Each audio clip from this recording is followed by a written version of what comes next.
Scent of Apples by Bienvenido Santos. When I arrived in Kalamazoo, it was October, and the war was still on. Gold and silver stars hung on pennants above silent windows of white and brick-red cottages. In a backyard, an old man burned leaves and twigs, while a gray-haired woman sat on the porch, her red hands quiet on her lap, watching the smoke rising above the elms, both of them thinking of the same thought, perhaps, about a tall, grinning boy with blue eyes and flying hair who went out to war. Where could he be now this month when leaves were turning into gold and the fragrance of gathered apples was in the wind? It was a cold night when I left my room at the hotel for a usual speaking engagement. I walked but a little way. A heavy wind coming up from Lake Michigan was icy on the face. It felt like winter straying early in the northern woodlands. Under the lampposts, the leaves shone like bronze, and they rolled on the pavements like the ghost feet of 1,000 autumns long dead, long before the boys left for faraway lands without great icy winds and promise of winter early in the air, lands without apple trees. The singing and the gold. It was the same night I met Celestino Fabia. Just a Filipino farmer, he called himself, who had a farm about 30 miles east of Kalamazoo. You came all that way on a night like this, just to hear me talk? I asked. I've seen no Filipino for so many years now, he answered quickly. So when I saw your name in the papers where it says you come from the islands and that you're going to talk, I come right away. Earlier that night I had addressed a college crowd, mostly women. It appeared that they wanted me to talk about my country. They wanted me to tell them things about it because my country had become a lost country. Everywhere in the land the enemy stalked. Over it a great silence hung, and their boys were there, unheard from, or they were on their way to some little-known island on the Pacific, young boys all, hardly men, thinking of harvest moons and smell of forest fire. It was not hard talking about our own people. I knew them well, and I loved them, and they seemed so far away during those terrible years that I must have spoken of them with a little fervor, a little nostalgia. In the open forum that followed, the audience wanted to know whether there was much difference between our women and the American women. I tried to answer the question as best as I could, saying, among other things, that I did not know much about American women, except that they looked friendly. But differences or similarities in inner qualities such as naturally belong to the heart or to the mind, I could only speak about with vagueness, while I was trying to explain away the fact that it was not easy to make comparisons. A man rose from the rear of the hail, wanting to say something. In the distance, he looked slight and old and very brown.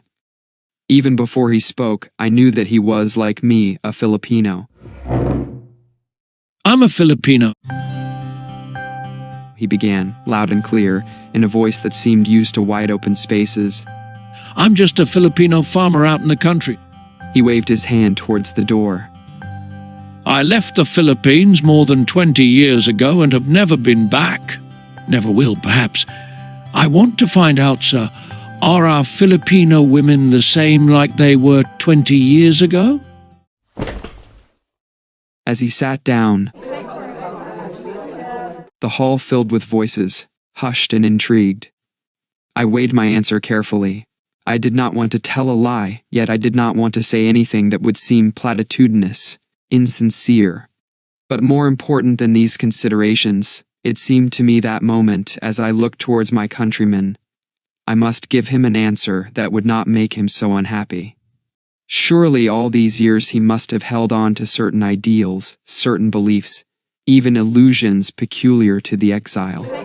First, I said as the voices gradually died down and every eye seemed upon me, first, tell me what our women were like 20 years ago. The man stood to answer. Yes, he said. You're too young. 20 years ago, our women were nice, they were modest, they wore their hair long, they dressed proper and went for no monkey business. They were natural, they went to church regular, and they were faithful. He had spoken slowly, and now in what seemed like an afterthought added, It's the men who ain't. Now I knew what I was going to say. Well, I began. It will interest you to know that our women have changed, but definitely. The change, however, has been on the outside only. Inside here, pointing to the heart, they are the same as they were 20 years ago. God-fearing, faithful, modest, and nice. The man was visibly moved. I'm very happy, sir, he said, in the manner of one who, having stakes on the land, had found no cause to regret one's sentimental investment. After this, everything that was said and done in that hall that night seemed like an anticlimax. And later, as we walked outside, he gave me his name and told me of his farm 30 miles east of the city. We had stopped at the main entrance to the hotel lobby. We had not talked very much on the way. As a matter of fact, we were never alone. Kindly American friends talked to us, asked us questions, said goodnight. So now I asked him whether he cared to step into the lobby with me and talk. No, thank you, He said. You are tired, and I don't want to stay out too late. Yes, you live very far, I got a car, he said. Besides, Now he smiled. He truly smiled. All night I had been watching his face and I wondered when he was going to smile. will you do me a favor, please? He continued, smiling almost sweetly. I want you to have dinner with my family out in the country. I'd call for you tomorrow afternoon, then drive you back. Will that be all right? Of course, I said. I'd love to meet your family. I was leaving Kalamazoo for Muncie, Indiana, 2 days. There was plenty of time. You will make my wife very happy, He said. You flatter me. Honest. She'll be very happy. Ruth is a country girl and hasn't met many Filipinos. I mean, Filipinos younger than I, cleaner looking. We're just poor farmer folk, you know, and we don't get to town very often. Roger, that's my boy. He goes to school in town. A bus takes him early in the morning and he's back in the afternoon. He's a nice boy. I bet he is. I agreed. I've seen the children of some of the boys by their American wives, and the boys are tall, taller than the father, and very good looking. Roger, he'd be tall. You'll like him. Then he said goodbye, and I waved to him as he disappeared in the darkness. The next day he came, at about 3 in the afternoon. There was a mild, ineffectual sun shining, and it was not too cold. He was wearing an old brown tweed jacket and worn trousers to match. His shoes were polished, and although the green of his tie seemed faded, a colored shirt hardly accentuated it. He looked younger than he appeared the night before now that he was clean-shaven, and seemed ready to go to a party. He was grinning as we met. Oh, Ruth can't believe it. She can't believe it. He kept repeating as he led me to his car, a nondescript thing in faded black that had known better days in many hands. I says to her, I'm bringing you a first-class Filipino. And she says, Aw, go away. Quit kidding. There's no such thing as first-class Filipino. but Roger, that's my boy. He believed me immediately. What's he like, Daddy? He asks, Oh, you will see, I says. He's first class. Like you, Daddy? No, I laugh at him. Your daddy ain't first class, Oh, but you are, Daddy. he says. So you can see what a nice boy he is, so innocent. Then Ruth starts griping about the house, But the house is a mess. she says. True, it's a mess. It's always a mess. But you don't mind, do you? We're poor folks, you know. The trip seemed interminable. We passed through narrow lanes and disappeared into thickets, and came out on barren land overgrown with weeds in places. All around were dead leaves and dry earth. In the distance were apple trees. Aren't those apple trees? I asked, wanting to be sure. Yes, those are apple trees, He replied. Do you like apples? I got lots of them. I got an apple orchard I'll show you. All the beauty of the afternoon seemed in the distance, on the hills, in the dull soft sky. "Those trees are beautiful on the hills," I said. Autumn's a lovely season. The trees are getting ready to die, and they show their colors proud-like. "No such thing in our own country," I said. That remark seemed unkind, I realized later. It touched him off on a long deserted tangent, but ever there perhaps. How many times did the lonely mind take unpleasant detours away from the familiar winding lanes towards home? For fear of this, the remembered hurt, the long-lost youth, the grim shadows of the years. How many times indeed, only the exile knows. It was a rugged road we were traveling, and the car made so much noise that I could not hear everything he said, but I understood him. He was telling his story for the first time in many years. He was remembering his own youth. He was thinking of home. In these odd moments there seemed no cause for fear, no cause at all, no pain. That would come later. In the night perhaps, or lonely on the farm under the apple trees. In this old Visayan town, the streets are narrow and dirty and strewn with corral shells. You have been there? You could not have missed our house. It was the biggest in town, one of the oldest. Ours was a big family.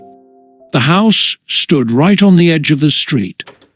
A door opened heavily and you enter a dark hall leading to the stairs. There is the smell of chickens roosting on the low-topped walls. There is the familiar sound they make, and you grope your way up a massive staircase. The banisters smooth upon the trembling hand.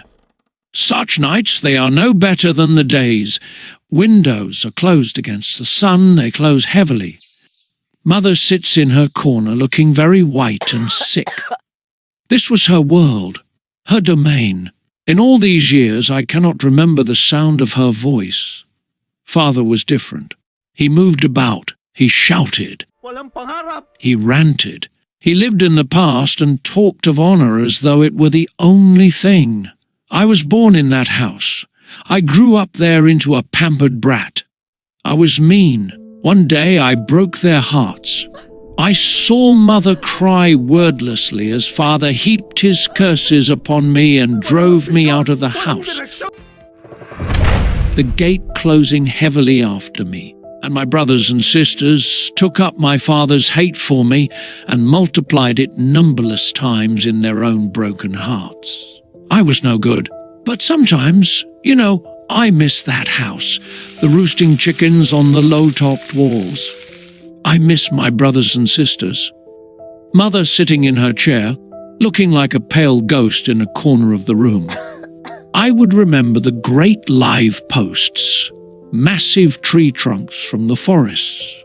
Leafy plants grew on the sides, buds pointing downwards, wilted and died before they could become flowers. As they fell on the floor, Father bent to pick them and throw them out into the corral streets. His hands were strong.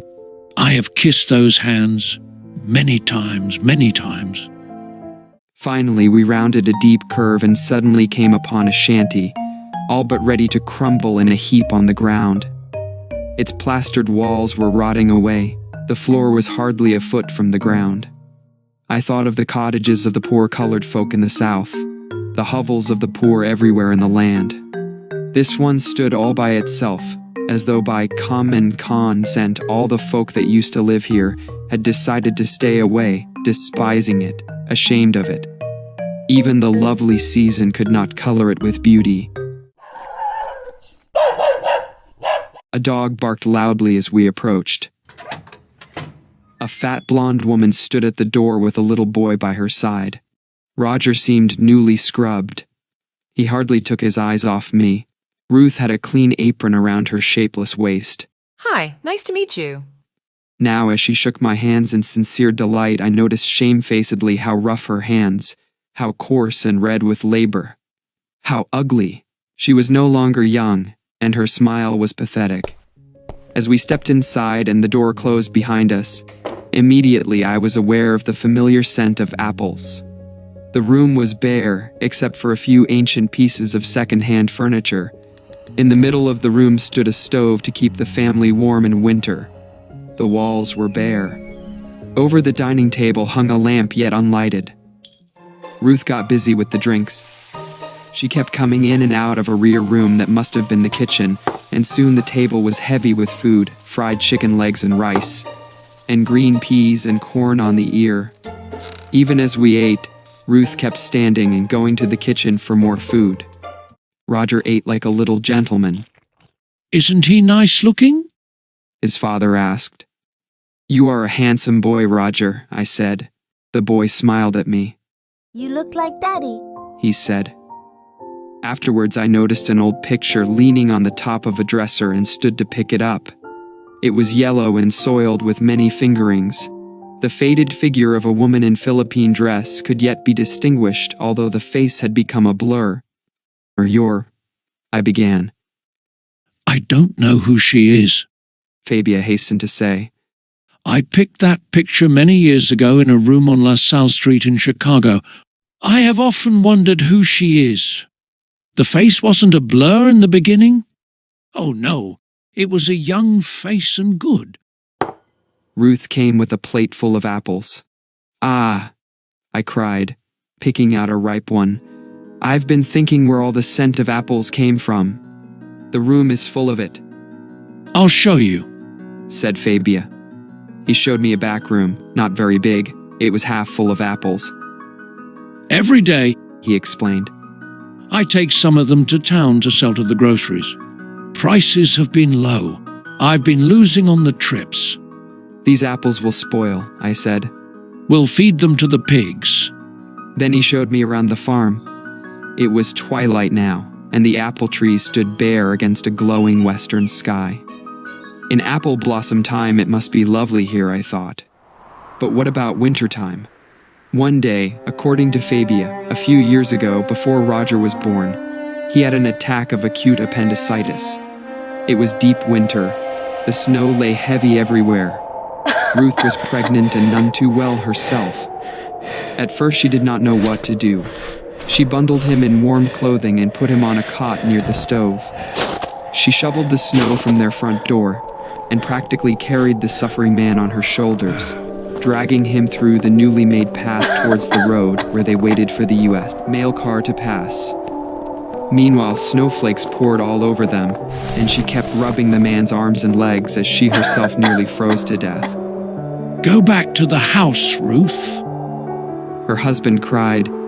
You'll freeze to death. But she clung to him wordlessly. Even as she massaged his arms and legs, her tears rolled down her cheeks. I won't leave you. I won't leave you, she repeated. Finally, the U.S. mail car arrived. The mailman, who knew them well, helped them board the car, and without stopping on his usual route, took the sick man and his wife direct to the nearest hospital. Ruth stayed in the hospital with Fabia. She slept in a corridor outside the patient's ward, and in the daytime helped in scrubbing the floor and washing the dishes and cleaning the men's things. They didn't have enough money, and Ruth was willing to work like a slave. Ruth's a nice girl, said Fabia. Like our own Filipino women. Before nightfall, he took me back to the hotel. Ruth and Roger stood at the door holding hands and smiling at me.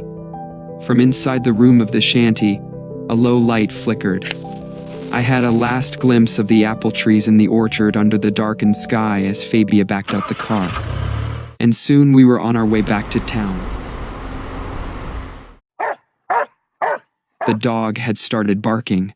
We could hear it for some time, until finally we could not hear it anymore, and all was darkness around us, except where the headlamps revealed a stretch of road leading somewhere. Fabia did not talk this time. I didn't seem to have anything to say myself, but when finally we came to the hotel and I got down, Fabia said, Well, I guess I won't be seeing you again. It was dimly lighted in front of the hotel, and I could hardly see Fabia's face. Without getting off the car, he moved to where I had sat, and I saw him extend his hand. I gripped it. Tell Ruth and Roger, I said. I love them. He dropped my hand quickly. They'll be waiting for me now, he said. Look, I said, not knowing why I said it. One of these days, very soon, I hope, I'll be going home. I could go to your town, No. he said softly, sounding very much defeated but brave. Thanks a lot. But you see, nobody would remember me now. Then he started the car, and as it moved away, he waved his hand. Goodbye. Goodbye, I said, waving back into the darkness. And suddenly the night was cold like winter, straying early in these northern woodlands. I hurried inside. There was a train the next morning that left for Muncie, Indiana, at 8:15. Scent of Apples by Bienvenido Santos.